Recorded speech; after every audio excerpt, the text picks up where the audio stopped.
Assalamualaikum warahmatullahi wabarakatuh.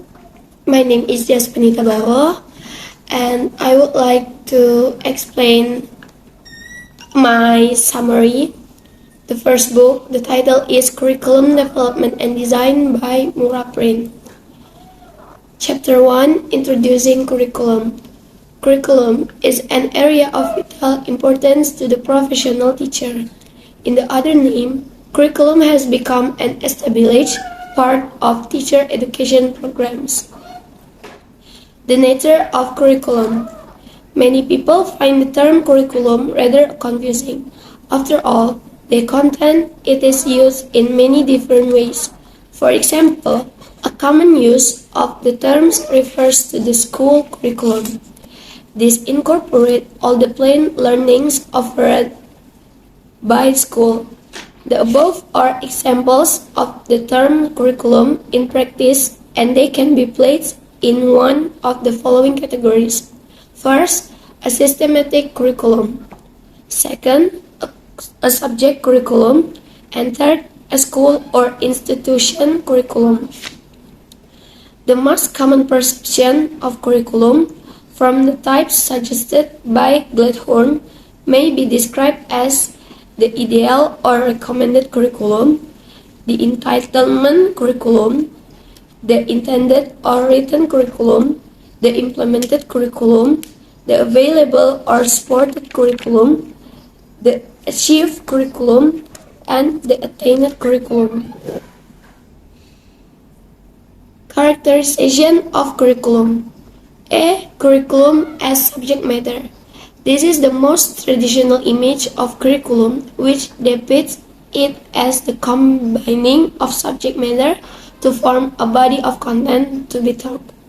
In earlier times, this characterization of curriculum saw students encounter the 7 liberal arts, usually divided into the trivium, grammar, rhetoric, and dialectic, and the quadrivium,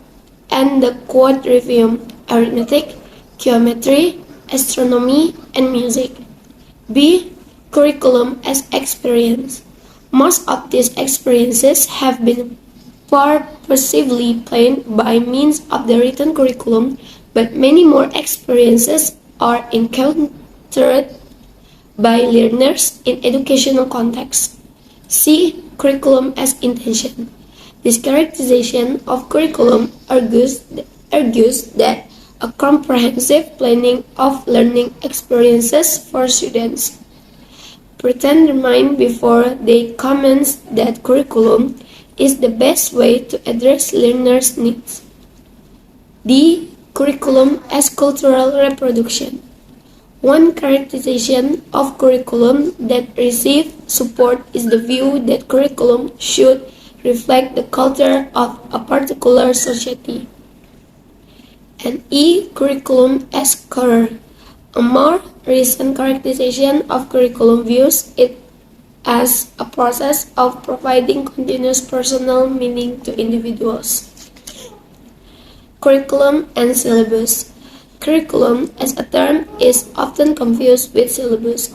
A syllabus is typically a list of content areas which are to be assessed. However, in the literature, syllabus is clearly intended to be a subsection of curriculum and as such is subsumed within the broader concept. A curriculum includes not only content and a detailed statement of curriculum intent, aims, goals, and objectives, but also the other curriculum elements including detailed learning activities and evaluation procedures. Definition.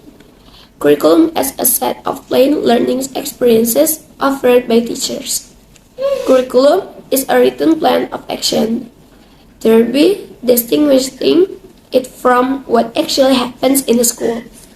For the purpose of this book, curriculum is defined as all the plain learning opportunities offered to learners by the educational institution and the experiences learners encounter when the curriculum is implemented.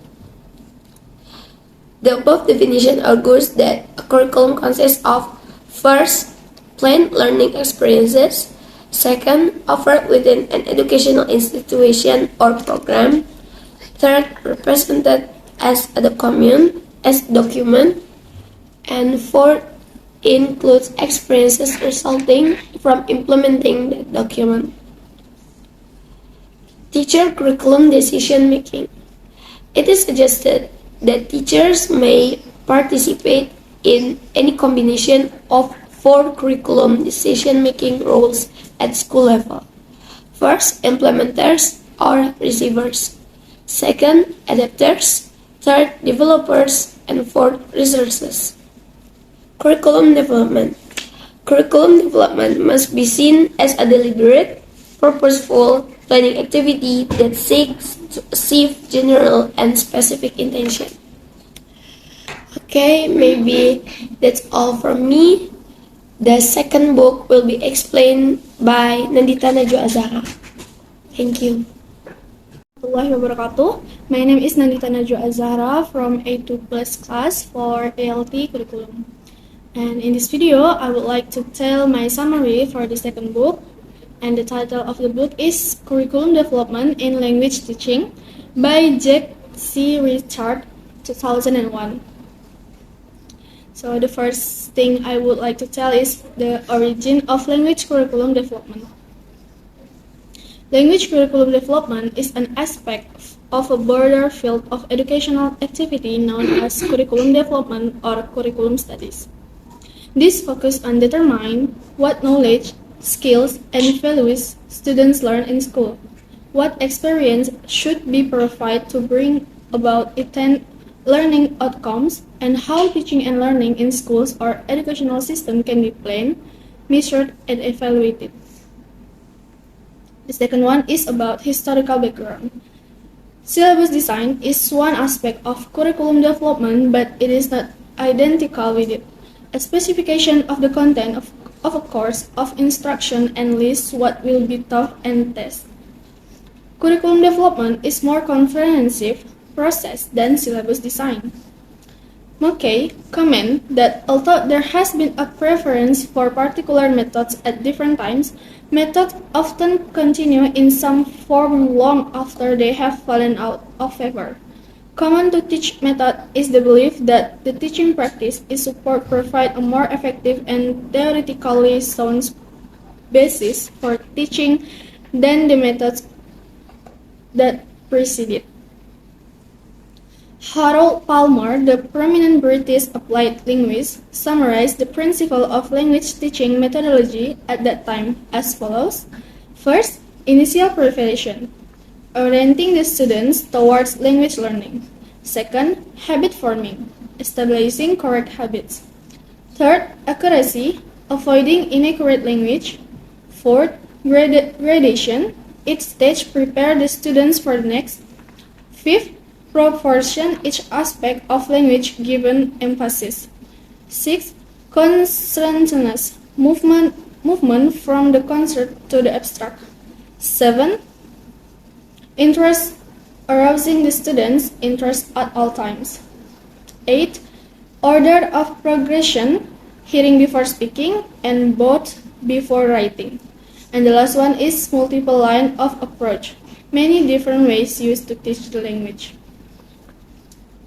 And the third session is about vocabulary selection. Text comprehension is not just a function of the proportion of familiar words, but depends on a number of other factors as well, such as the subject matter of the text, the way in which the writer approaches the subject, and the extent to which the reader is already familiar with the subject. Word frequencies are important in planning word lists for the language teaching, but frequency of words depend on the types of language samples that are analyzed.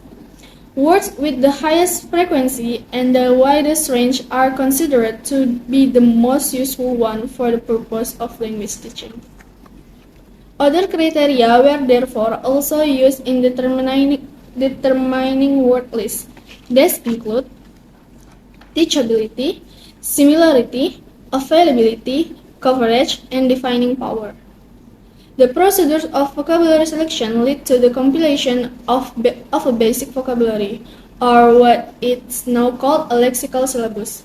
That is a target vocabulary for a language course, usually grouped or graded into levels, such as the first 500 words and the second 500 words, and so on.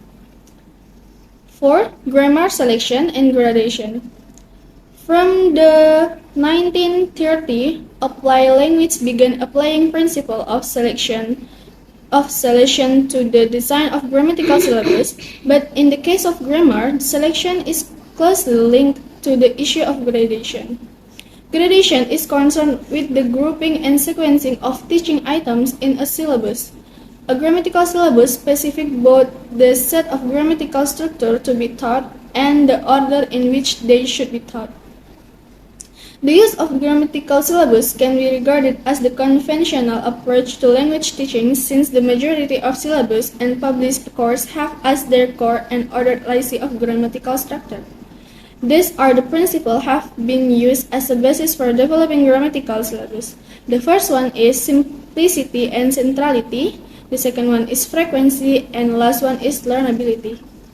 The use of a grammatical syllabus can be regarded as the conventional approach to language teaching, since the majority of syllabus and published courses have their core an ordered legacy of grammatical structure. And the last one is about assumption underlying early approach to syllabus design. The first one is the basic units of language or vocabulary and grammar. Learners everywhere have the same needs. Learners' needs are identified exclusively in terms of language need.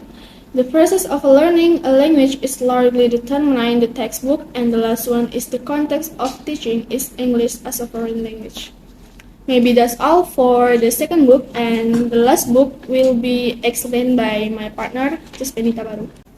And the book C, the title is Language Curriculum Design by ISP Nation and McAllister. Language curriculum design is widely applicable for ESL or FL language education courses around the world.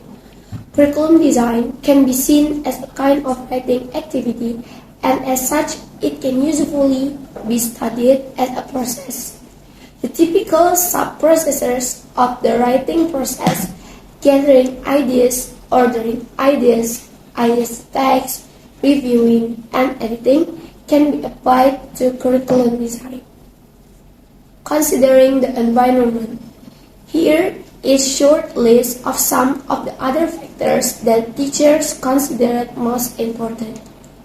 The small amount of the available for the course, the large size of the classes, the wide range of proficiency in the class, the immediate survival needs of the learners, the lack of appropriate reading materials, the teacher's lack of experience and training, the learner's use of the first language in the classroom, and the last is the need for the learners to be more autonomous.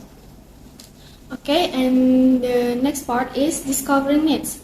These are discovered by a variety of means, by testing, questioning, and interviewing, and recalling previous performance, by consulting employers, teachers, and other involved, by collecting data such as textbook and manuals that the learners will have to read and analyzing them, and by investigating the situation where the learners will need to use the language.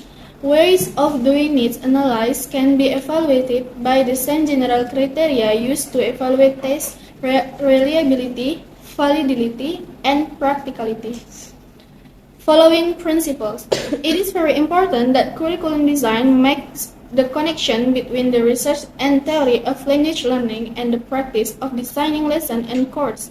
There is a tendency for this connection not to be made, with the result that curriculum design and therefore learners do not benefit from developments in knowledge gained from research.